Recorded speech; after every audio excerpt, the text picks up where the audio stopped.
Shakespeare disait qu'il n'existait en fait qu'une poignée de grandes histoires déclinées à l'envi.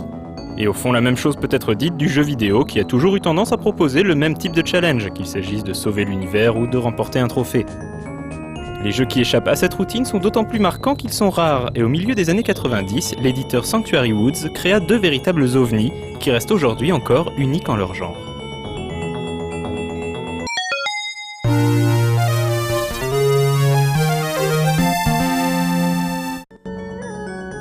Wolf est un simulateur de loup.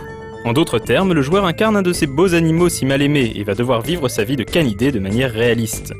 Et la vie sauvage est un combat de tous les instants, qu'il s'agisse de chasser l'élan, trouver une partenaire pour la reproduction, protéger sa portée, échapper aux lâches chasseurs et leurs fusils, ou encore se hisser à la force des crocs au rang d'alpha de la bande.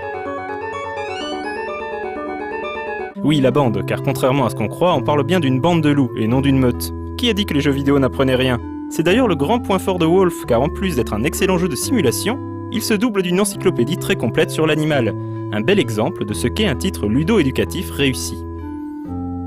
Au niveau de la variété, Wolf propose 3 types d'environnements, arctique, forêt et plaine, et 2 modes de jeu. Le mode scénario vous propose d'accomplir certains objectifs bien précis en temps limité, tandis que le mode simulation vous offre une liberté totale.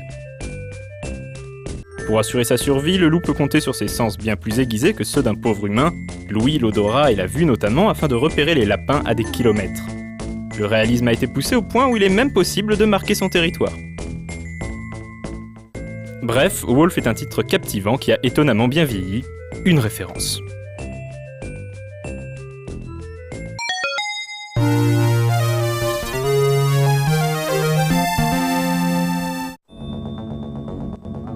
Deuxième titre de Sanctuary Woods consacré au règne animal, Lion reprend l'idée maîtresse de Wolf en la transposant à la savane africaine et à son seigneur et maître, le lion.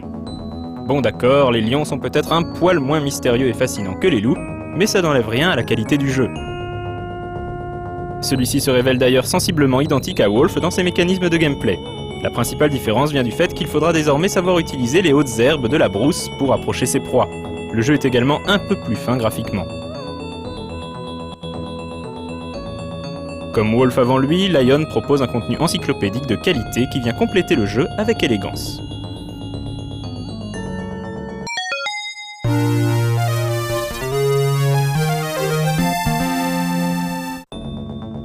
Les joueurs familiers de la série Survival Kids de Konami, plus connue sous le nom Lost in Blue sous nos latitudes, ne seront pas dépaysés par l'orientation prise par Wolf et Lion. Il s'agit là aussi de simulation de survie en milieu hostile avec la nécessité de se nourrir, d'explorer et de maintenir son alter ego en vie. Mais il faut bien admettre qu'endosser la fourrure d'un prédateur légendaire est quand même bien plus excitant que la perspective d'être coincé sur une île avec deux mioches.